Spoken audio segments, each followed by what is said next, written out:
Nararamdaman mo ba kung minsan na para bang ang isip mo ay parang isang digmaan kung saan laging nananalo ang mga negatibong isipin? Ang pagdududa sa sarili, takot, at walang tigil na pag-iisip na nagpapaligalig, tila hinihila ka papasok sa isang paikot-ikot na siklo ng kawalang pag-asa. Hindi ako sapat. Hindi na talaga ayos ang buhay ko. Bakit ba parang laban sa akin ang lahat?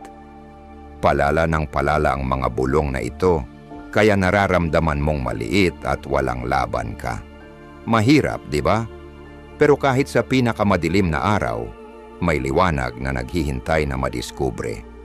Ang stoicismo, isang pilosopiya ng tibay at lakas ng loob, ay nagsisilbing ilaw na gumagabay sa iyo para muling makuha ang kapangyarihan sa loob upang harapin ang unos ng negatibong pag-iisip. Naiintindihan ko ang pakiramdam dahil naranasan ko rin ang pagiging nakakulong sa dilim ng sariling isipan. Pero natagpuan ko ang daan palabas. At ang ibabahagi ko sa iyo ngayon ay hindi lang basta ideya.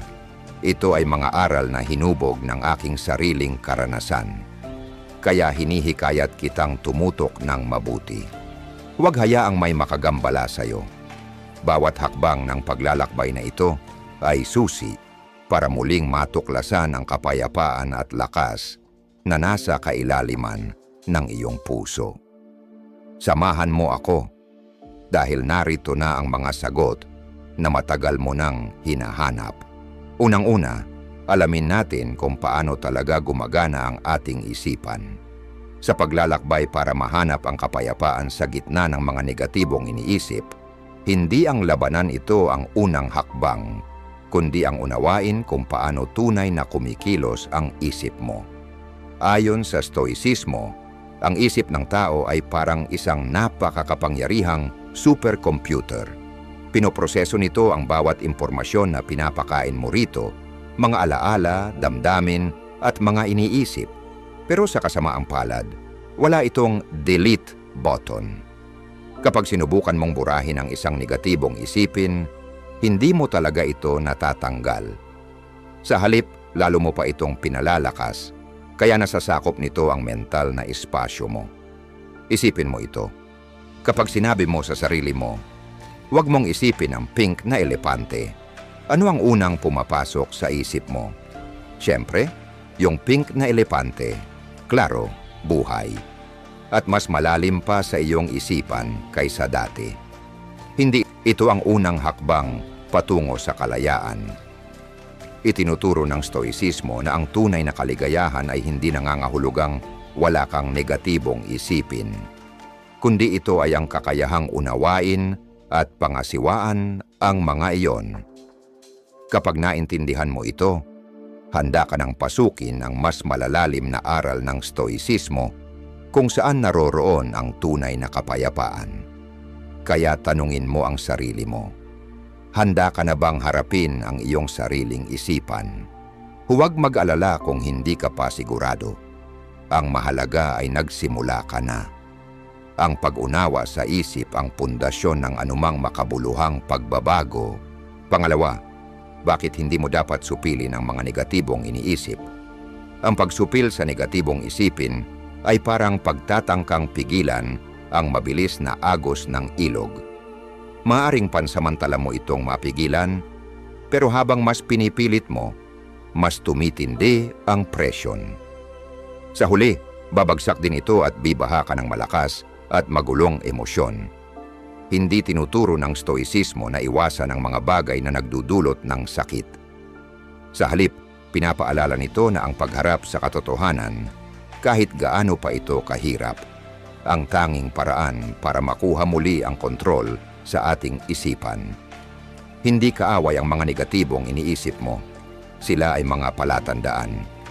Kapag pinili mong pakinggan, maaring may malalim silang ipinahihiwatig tungkol sa kung sino ka. Itinuturo ng stoicismo na ang pagdurusa ay hindi nagmumula sa mga pangyayari o damdamin mismo, kundi sa paraan ng ating pagtingin sa mga ito. Kapag sinubukan mong supilin ang negatibong isipin, hindi mo sila pinapawi. Nilalabanan mo lang ang katotohanan ng kanilang pag-iral, pero walang nalulutas sa pagtanggi. Naisip mo na ba kung bakit bigla na lang muling sumisikat ang mga takot na akala mo'y nakalimutan mo na? Lumilitaw sila sa iyong panaginip sa mga panahon ng kahinaan na para bang nagpapaalala na hindi sila kailanman nawala. Mananatili silang naroon, matatag at di sumusuko hanggang sa magtapang kang harapin sila. Sa halip na itulak palayo ang mga isipin na ito, matutong harapin ang mga ito ng diretsyo. Ano ang bahagi ng isipin na ito ang kinatatakutan mo? Ano ang dahilan kung bakit hindi mo ito matanggap? Marahil ang takot mo ay hindi talaga sa pagkabigo, kundi sa pakiramdam ng kakulangan. Posibleng ang lungkot mo ay hindi galing sa pagkawala mismo, kundi sa kawalang laman na iniwan nito. Kapag naglakas loob kang tingnan ng mas malalim ang iyong isipan, makikita mong hindi pala kasing nakakatakot ng mga negatibong isipin kapag naunawaan mo sila. Para silang mga batang naligaw na humihingi ng pansin at malasakit. Isipin mo ang iyong isipan bilang isang malawak na kalangitan at ang mga negatibong isipin bilang mga ulap na dumadaan dito. Hindi mo kailangang habulin o hawanin sila. Hayaan mo silang dumaan. Pansinin mo sila at pagkatapos ay hayaang mawala. Mananatiling malawak, payapa at maawain ang kalangitan, ang iyong isipan. Hindi ibig sabihin ito na hayaan mong kontrolin ka ng mga negatibong isipin, kundi matutunan mong kilalanin at pamahalaan sila ng may karunungan. Naranasan mo na bang lumangoy laban sa malakas na agos? Ganyan ang pakiramdam kapag nilalabanan mo ang realidad. Pero tinuturo ng stoicismo na sa halip na lumaban sa agos, matutunan mong lumangoy kasabay nito. Ang pagtanggap sa hirap ay hindi pagsuko. Patunay ito ng iyong lakas. Hindi mo kailangang maging matatag palagi, pero kailangan mo ng tapang para harapin ang mga bagay na tinatangkang iwasan ng iyong isipan. Maglaan ka ng ilang minuto araw-araw para pagnilayan ang iyong isip. Kapag may lumitaw na negatibong isipin, huwag mo itong husgahan. Huwag mo itong piliting itaboy. Tanggapin mong naroroon ito at tanungin ang sarili, anong aral ang gustong ituro sa akin ng isipin na ito? Saan ito nanggaling? Mahalaga ba ito sa mas malaking larawan ng buhay ko? Ang prosesong ito ng pag-unawa ang magbibigay daan para makuha mo muli ang kontrol, hindi sa pamamagitan ng pagbura sa mga negatibong isipin, kundi sa pamamagitan ng pagkontrol sa iyong tugon sa mga ito. Pinapaalala sa atin ng stoicismo na kahit hindi natin mababago ang nangyari na, kaya nating baguhin kung paano natin ito tinitingnan at pinapahalagahan. Isipin mo kung sa halip na hayaang kontrolin ka ng mga negatibong isipin, matutunan mong gawing gasolina ang mga ito para sa iyong paglago. Kapag tumigil kang iwasan ang mga ito, matutuklasan mo na ang tunay na lakas ay nasa kakayahan mong harapin at baguhin ang mga bagay na dati kinatatakutan mo.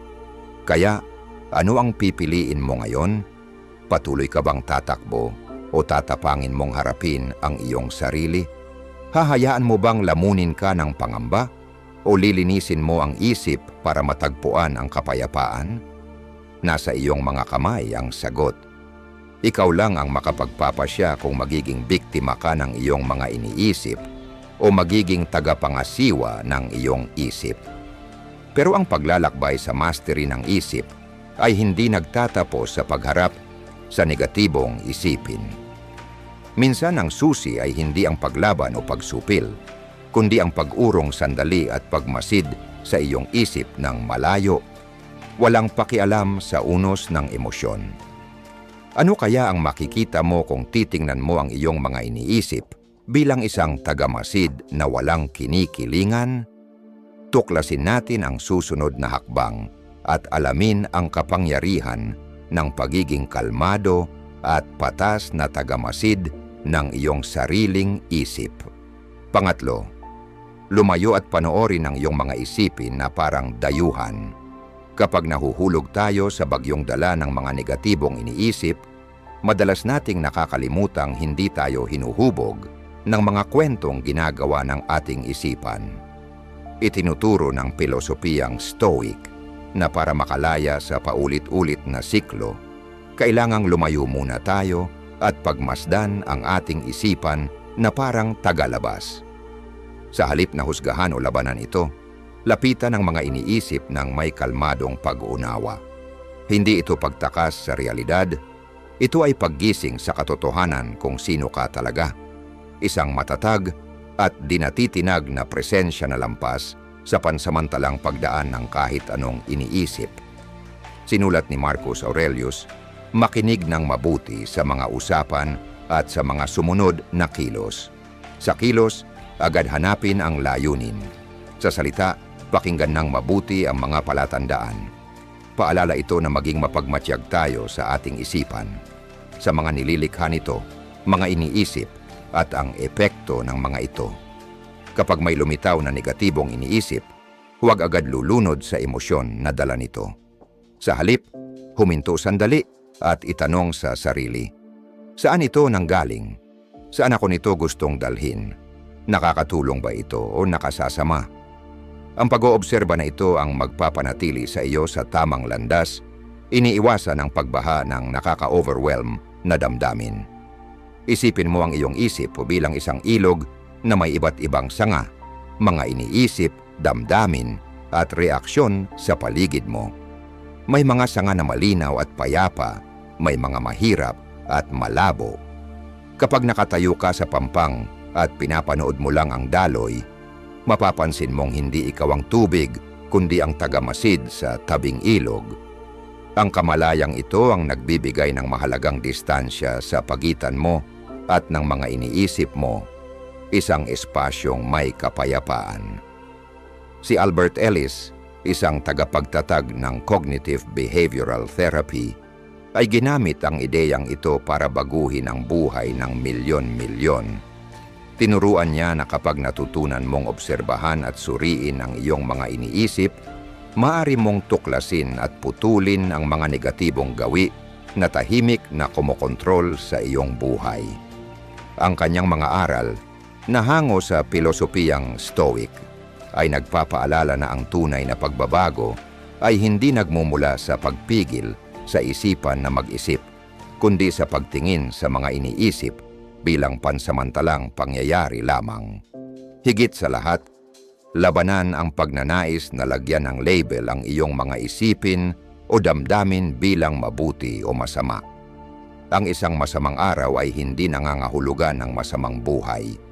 Ang isang sandali ng kalungkutan ay hindi palatandaan ng kahinaan. Bawat karanasan, bawat damdamin, masakit man o masaya, ay mahalagang bahagi ng iyong paglalakbay tungo sa paglago. Kapag tumigil kang humusga, makikita mo na ang kahit pinakamahihirap na emosyon ay may dalang mahahalagang aral. Itinuturo nila ang tibay, lakas, at kakayahang harapin ang patuloy na pagbabago ng buhay. Tanungin mo ang sarili, kailan ka huling nadala ng isang negatibong iniisip? Kung kaya mong lumayo at obserbahan ito bilang tagalabas, ano kaya ang mapapansin mo? Marahil gaya ng sinabi ni Seneca ng matalino, mas madalas tayong naghihirap sa imahinasyon kaysa sa tunay na buhay. Ang sakit, takot, at pagkadismaya ay kadalasang hindi nagmumula sa mga pangyayaring kinakaharap natin, kundi sa mga kwentong nililikha ng ating isipan tungkol sa mga ito. Itigil ang pag-iisip ng pinakamasamang posibleng mangyari na wala naman sa realidad at simulan ang mas ganap na pamumuhay sa kasalukuyan. Ang paglayo upang mag-obserba ay hindi lang nakakatulong para pamahalaan ang mga isipin, binibigyan ka rin nito ng lakas upang magbuo ng mas matatag na isipan. Kapag nagsimulang tingnan ang bawat damdamin bilang kasama, hindi kaaway, mapapansin mong hindi na sila kasing nakakatakot. Sila ay mga mensahe lamang na ipinapadala ng iyong isipan, minsan para magbigay babala, minsan para ipaalala ang mga tunay na mahalaga. Pero sa huli, nasa sa iyo ang kapangyarihang piliin kung paano ka tutugon. Hindi ka ang iyong mga iniisip, hindi ka ang mga panandaliang damdamin. Ikaw ang may-ari, ang kalmado at maingat na tagamasid ng iyong panloob na mundo. Kaya simula ngayon, matutong lumayo, magmasid at pumili. Huwag hayaang takpan ng madilim na ulap ang walang hangganang kalangitan ng iyong isip. Maging ilaw na magbibigay liwanag sa iyong landas. Dala ang kapayapaan at lakas na hatid ng stoicismo. Kung handa ka ng lumayo at pagmasdan ang iyong mga isipin ng malinaw at may layunin, i-comment mo lang, obserbahan ang isip ko sa ibaba. Hindi ito basta mensahe lang. Ito ay matapang na pagdedeklara na nagsisimula kang lakbayin ang daan patungo sa mastery ng iyong isipan at muling pag-ako ng iyong buhay. Hayaan mong ito ang simula ng iyong pagbabago. Pang-apat, hanapin ang linaw sa pamumuhay sa kasalukuyang sandali. Minsang nagpayo si Marcus Aurelius, huwag mong hayaang durugin ka ng pagninilay sa buong takbo ng buhay. Huwag mong punuin ang isipan ng lahat ng masamang maaaring mangyari. Ituon mo ang pansin sa kasalukuyang sitwasyon at tanungin kung bakit ito tila di matiis at hindi malalampasan. Isang malinaw na ilaw ang mga salitang ito, paalala na hindi talaga ang nakaraan o hinaharap ang nagpapabigat sa atin, kundi ang ating pagkakabihag sa mga ito. Nahuhulog tayo sa walang katapusang ikot ng paano kung at baka mangyari, habang ang tanging bagay na tunay na umiiral ay ang kasalukuyang sandali. Naitanong mo na ba sa sarili mo, ano ba talaga ang hindi ko kayang tiisin sa mismong sandaling ito? Madalas, wala naman. Ang kasalukuyan ay mas payak kaysa sa gusot-gusot ng mga senaryong binubuo ng ating isipan. Huminto sandali, talagang huminto, at muling kumonekta sa iyong sarili. Ilapat mo ang kamay sa iyong dibdib. Ramdam mo ba ang mahinhing pintig ng iyong puso? Pansinin ang pagpasok at paglabas ng hangin sa iyong baga. Damhin ang katatagan ng iyong mga paa sa sahig. Hindi lang ito palatandaan ng buhay, paalala rin sila na narito ka pa rin. Nakatayo, matatag, kahit pa anong bagyo ang sumalubong. Pero madalas, nakakalimutan natin ito. Nalulunod tayo sa mga alalahanin, sa lungkot na hindi mabigkas. Ngunit ang tunay na kapayapaan, ang tahimik at malalim na kapayapaan, ay matatagpuan sa mga munting detalye ng kasalukuyan. Ang negatibong mga iniisip ay parang rumaragasang ilog na tila handang anurin ka. Pero kahit ang pinakamalakas na agos ay walang magagawa sa isang taong marunong humawak sa kanyang sarili at ang iyong panghawakan ay ang kasalukuyang sandali. Isipin mo ang isang akrobatang naglalakad sa alambre sa matataas na lugar. Iniisip ba niya ang distansya ng lupa o ang mga panganib? Hindi. Ang tanging iniintindi niya ay ang bawat hakbang. Ganoon din tayo. Kapag binaha ka ng negatibong iniisip, ituon ang pansin sa iyong paghinga, sa sahig sa ilalim ng iyong mga paa, o sa mga tunog sa paligid. Ang mga simpleng ito ay may kapangyarihang ibalik ka sa realidad. Itinuturo ng Stoicism hindi lamang ang pagiging mulat, kundi ang paggawa. Huwag kang basta umupot, hayaang tumubo ang mga negatibong iniisip, tumindig at gumalaw. Isulat mo ang mga iniisip mo. Maglakad, tumawag sa isang kaibigan. Anumang pagkilos ay mas mabuti kaysa manatiling nakatulala habang nilalamon ng alalahanin. Sabi ni Epictetus, huwag mong ipaliwanag ang iyong filosofiya, isabuhay mo ito. Ang pamumuhay sa kasalukuyan ay hindi ideya lamang. Isa itong mapangahas na pagpili. Nangangailangan ito ng lakas ng loob upang bitiwan ang hindi mo kayang kontrolin at ilaan ang iyong enerhiya sa kung ano ang nasa ngayon. Tanungin mo ang sarili mo, kaya ko bang baguhin ang nangyari na? Kaya ko bang kontrolin ang hindi pa nangyayari? Madalas, ang sagot ay hindi. Pero ang kaya mong gawin ay ang yakapin ang kasalukuyang sandali ng buo. At sa mismong pagpiling ito, matatagpuan mo ang kalayaan. Kalayaan mula sa bigat ng nakaraan at sa takot ng kinabukasan. Ang kalayaang ito ay hindi tungkol sa pagkontrol sa mundo. Ito ay tungkol sa pagkontrol sa sarili. Ang pamumuhay sa kasalukuyan ay magbubukas din ng iyong mata sa ganda ng pinakasimpleng bagay. Isipin mo ang sikat ng araw sa pagitan ng mga dahon, ang tawa ng isang kaibigan, o ang init ng tasa ng tsaa sa iyong mga palad. Ang mga sandaling ito, kahit maliit, ay mga regalo ng kasalukuyan. Kapag napansin mo sila, hindi ka lang basta nabubuhay, tunay kang nararamdaman. At sa bawat sandaling ganoon, unti-unting lumuluwag ang hawak ng negatibidad. Kaya, ano ang maaari mong gawin ngayon upang mas maging buo sa pamumuhay? Tandaan, nasa iyo ang kapangyarihan. Kahit magulo ang mundo sa paligid, ang kapayapaan ay laging abot kamay. Naririto ito sa mismong sandaling ito. Kailangan mo lang piliing yakapin ito. At ngayon, binabati kita sa pag-abot sa kalahati ng ating paglalakbay tungo sa pagtanggal ng negatibong iniisip. Ang iyong patuloy na pagdalo ay patunay na seryoso ka sa pagbabagong hinahangad mo. Ang bawat bahagi ng video na ito ay isang mahalagang piraso ng palaisipan. At kung mananatili ka hanggang sa dulo, pangako ko, bibigyan kita ng mga konkretong hakbang na magagamit mo agad para magbago ang direksyon ng iyong buhay. Huwag kang titigil ngayon. Nasa gilid ka na ng isang makabuluhang pagbabago. 5, bantayan mo ang iyong isipan laban sa lasong impluwensya. Isipin mo ang iyong isipan bilang isang kuta, ang pinakaligtas mong kanlungan, pinagmumulan ng iyong lakas at panloob na kapayapaan.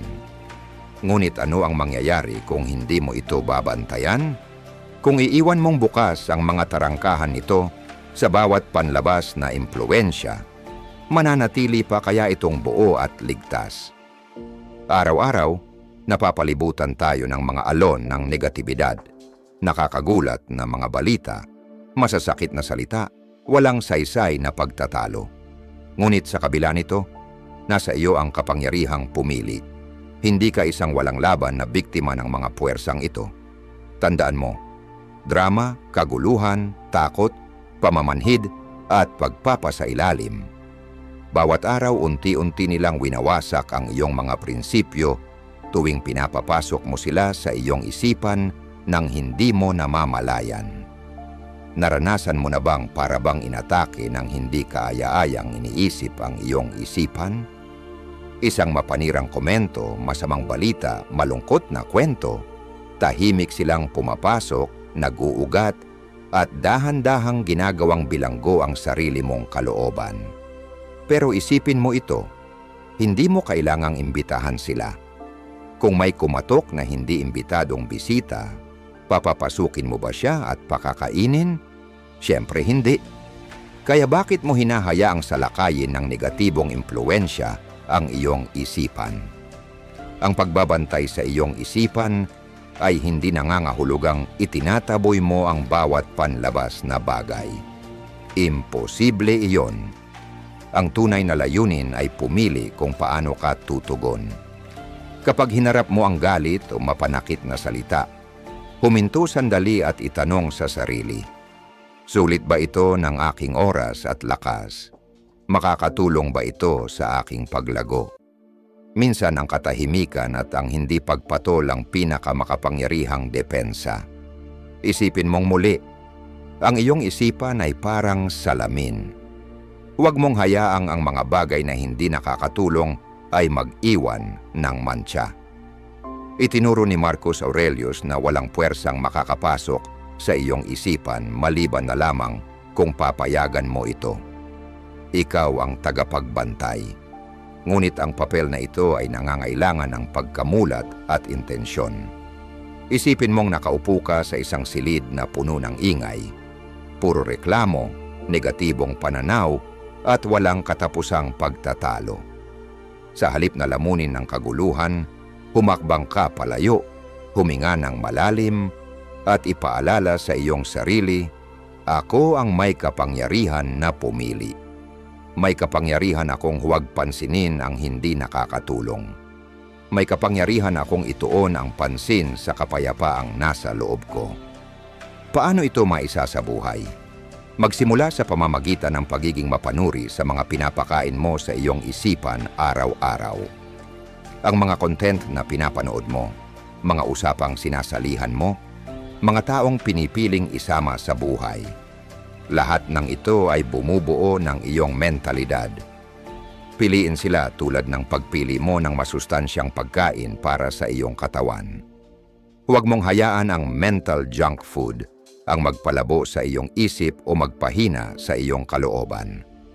Sa halip, maglaan ng oras sa mga bagay na tunay na nakakapagpalakas sa iyo, magbasa ng makabuluhang aklat, makinig sa nakakaangat na mensahe, o tahimik na magnilay. Sa mga bagay na ito, tumitibay ang iyong kuta. Tanungin mo ang sarili, kailan ang huling beses na tunay na panatag ang iyong isipan? Noon bang iniwasan mo ang argumento at negatibidad at pinili mong ituon ang sarili sa kung ano ang mahalaga? Iyan ang lakas ng pagbabantay sa isipan. Ito'y hindi pagtakas, kundi kapangyarihan. Kapangyarihang panindigan ang iyong mga prinsipyo at tanggihan ang anumang humihila sa iyo pababa. Ang iyong isipan ang pinakamahalagang ari-arian mo. Bantayan mo ito ng may kamalayan at determinasyon. Huwag mong hayaan ang mga alon ng buhay na gumuho sa kuta mo. Sa huli, nasa iyong mga kamay ang iyong lakas. Kaya mong linangin ang isang isipan na matatag, tahimik at puspos ng malasakit. Hindi sa pamamagitan ng pagsara sa mundo, kundi sa pamamagitan ng pagpili kung alin ang karapat-dapat pumasok sa iyong loob. Kumilos ka ngayon dahil bawat desisyon na ginagawa mo ay humuhubog sa klase ng buhay na nararapat para sa iyo. At kapag natutunan mong ipagtanggol ang iyong isipan mula sa masasamang impluwensya, isang mas malalim na tanong ang lilitaw. Paano kung ang pinakamatitinding hamon ang dumating? Paano mo mapapalakas pa ang iyong isipan upang hindi lang makaligtas, kundi lalo pang tumibay? Upang matuklasan ito, kailangan nating pumasok sa sining ng mental na paghahanda. Isang mahalagang aral na maglalantad ng tibay na taglay mo na sa loob. Halina't ipagpatuloy natin ang paglalakbay na ito magkasama. Pang-anim, ihanda ang iyong isipan na yakapin ang pinakamasama. Hindi nangangako ang buhay ng kaginhawaan. Ang mga hamon at kabiguan ay dumarating madalas sa mga sandaling hindi natin inaasahan. Sa halip na matakot o malunod sa pagkabigla, itinuturo ng pilosopiyang Stoic na salubungin natin ang pagsubok ng may katahimikan at katatagan. Tulad ng isinulat ni Marcus Aurelius sa Meditations, kapag bumangon ka sa umaga, sabihin mo sa iyong sarili, makakasalamuha ko ang mga abala, mga walang utang na loob, mayayabang, sinungaling, naiinggit, at mga masungit. Hindi ito paanyaya sa takot o pangungutya, kundi paghahanda ng sarili upang harapin ang hindi maiiwasang unos ng buhay. Nang may lakas at kaliwanagan, isipin mong nagsimula ka ng araw na puno ng pag-asa. Ngunit maya-maya, may kasamahan kang sumira sa proyekto mo o may estrangherong bumatiko sa iyo nang wala sa lugar. Masakit, lalo na kung hindi ka handa. Ngunit kung inilagay mo na sa isipan na maaring mangyari ito, hindi ka na matitinag. Makikita mo ito bilang bahagi ng likas na takbo ng buhay, hindi bilang personal na pagkatalo. Sabi nga ni Nicholas Chamfort, isang manunulat noong ika-18 siglo, Lunukin mo ang isang palaka sa umaga at wala ka ng masadyang kasuklam-suklam na mararanasan sa buong araw. Ang palaka ay sumasagisag sa hindi ka nais-nais na katotohanan ng buhay. Kapag tinanggap mo ito agad, ang iba pang problema ng araw ay tila maliit na lang. Ngunit tandaan, ang paghahanda ay hindi nangangahulugang pagkimkim ng galit o sama ng loob. Pinaalalahanan tayo ni Marcus Aurelius, wala sa kanila ang makakasakit sa akin o makakaladkad ako sa kapangitan. Hindi ako magagalit o mapupuot sa aking kapwa, sapagkat tayo ay nilikha para sa pagtutulungan.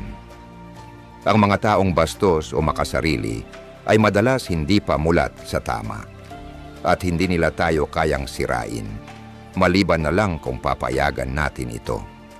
Kapag nasaktan ka ng salita o kilos ng iba, tanungin mo ang sarili mo, makakatulong ba ang galit o dagdag pagod lang ito sa akin?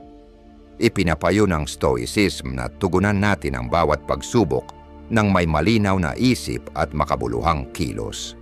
Tulad ng sinabi ni Seneca, pinalalakas ng kahirapan ang isipan tulad ng pagpapalakas ng katawan ng pagsasanay. Bawat inaasahang hamon ay pagkakataon para tumatag. Isipin mo ang sarili mo bilang isang mandaragat sa malawak na karagatan. Alam mong may bagyo, kaya naghahanda ka. Ganito ang buhay, walang kasiguruhan, maraming unos. Ngunit kung handa ka, magagawa mong humawak sa timon ng may kumpiyansa. Ang paghahanda ng isipan ay isang pangakong ginagawa mo para sa sarili mo araw-araw. Pagkagising mo, kilalanin mong may posibilidad ng kahirapan, pero huwag mong hayaang ito ang humubog sa iyong damdamin o kilos. Sa halip, piliin mong salubungin ang mga hamon ng may pasensya, pag-unawa at tibay. Hindi ito pagiging negatibo. Ito ay pagiging mulat at may kontrol. Ang pagharap sa hirap ng may paninindigan ay hindi pagbibigay sa kapangyarihan ng takot. Ito'y pagyakap sa tunay na lakas ng loob. Handa ka na bang gawing tulay ang pagsubok patungo sa pag-unlad? Ang paghahanda ay hindi lamang proteksyon. Ito ay pagpapalakas ng pagkatao. Kung naging epektibo sa iyo ang paraan na ito o sumasang-ayon ka sa mensahe, i-like mo ang video. Ibahagi rin sa comments ang iyong karanasan o pananaw. Nais kong marinig ang kwento mo. Marami na tayong natutunang paraan para pakawalan ang negatibong iniisip. Ngunit hindi pa tapos ang paglalakbay. Isang huling susi ang natitira. Isang simpleng ugali na may napakalakas na kapangyarihang baguhin ang iyong buhay. Pasasalamat. Pangpito. Pasasalamat, isang pang-araw-araw na ugali upang baguhin ang iyong isipan. Ang pasasalamat ay higit pa sa isang pansamantalang damdamin. Ito ay makapangyarihang enerhiya na kayang baguhin ang iyong isipan at kaluluwa. Sa mga araw na tila lahat ay laban sa atin, ang pasasalamat ay tila isang munting ilaw, isang gabay sa gitna ng dilim. Sabi ni Marcus Aurelius, kapag bumangon ka sa umaga, isipin mo kung gaano karangal na mabuhay, makapag-isip, makaramdam, at magmahal. Ang simpleng pag-iral ay isa ng biyaya. Ngunit kadalasan, abala tayo sa paghabol sa kung anong kulang at nakakalimutan natin ang mga kayamanang nasa harapan na natin. Naalala ko ang isang yugto sa buhay ko kung saan sinakop ako ng negatibong pag-iisip, pagbigo, pagdududa sa sarili, at takot. Tuwing umaga, ang nadarama ko ay hindi saya, kundi bigat sa dibdib. Hanggang sa sinubukan ko ang isang stoic na gawain. Tuwing umaga, isulat ang 3 bagay na ipinagpapasalamat ko. Sa simula mahirap, parang pilit yung mga salita. Pero isang araw, lumabas ako at dama ko ang malamig na hangin habang ang araw ay sumisinag na parang ginintuan ang paligid. Isinulat ko, ipinagpapasalamat ko ang karanasang ito ngayong umaga. Mula noon dahan-dahang pumasok sa puso ko ang pasasalamat. Ang mga simpleng bagay, isang mainit na tasa ng tsaa, pagbati ng kaibigan, huni ng ibon, ay naging mas makahulugan. Sabi ni Epictetus, ang tunay na marunong ay hindi nagdadalamhati sa mga bagay na wala siya, kundi nagagalak sa mga bagay na mayroon siya.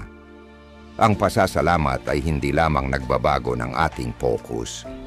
Binabago rin nito kung paano natin nararanasan ang buhay mismo. Kailan ka huling lubos na nagpasalamat?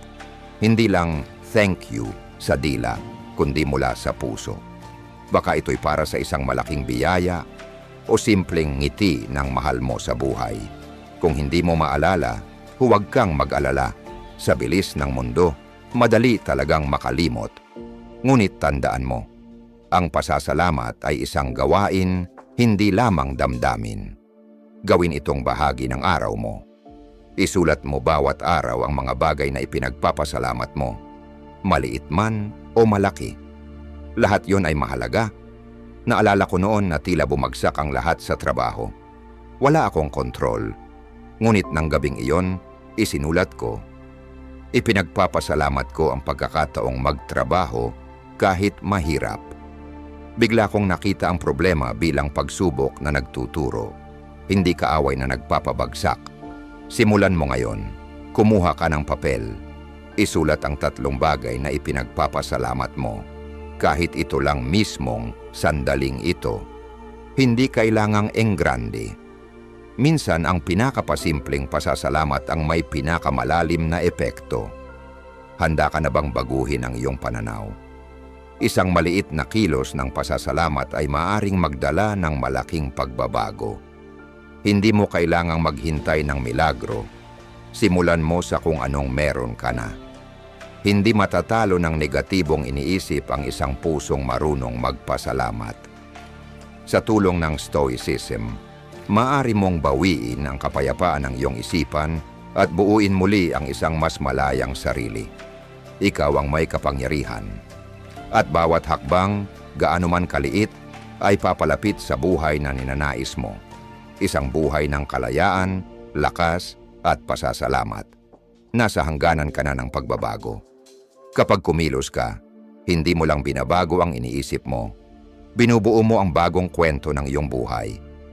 Kung nakatulong sa iyo ang mensaheng ito, paki-like at ibahagi ang iyong karanasan sa comments. Gusto kong marinig kung paano mo isinabuhay ang mga prinsipyong ito. Ibahagi ito sa mga mahal mo sa buhay. Baka sila rin ay naghahanap ng liwanag sa gitna ng unos. At huwag kalimutang mag-subscribe. Marami pa tayong pag-uusapan upang gabayan ka sa iyong landas patungo sa panloob na kapayapaan at lakas. Tara, maglakbay tayo ng magkasama. Ito pa lang ang simula.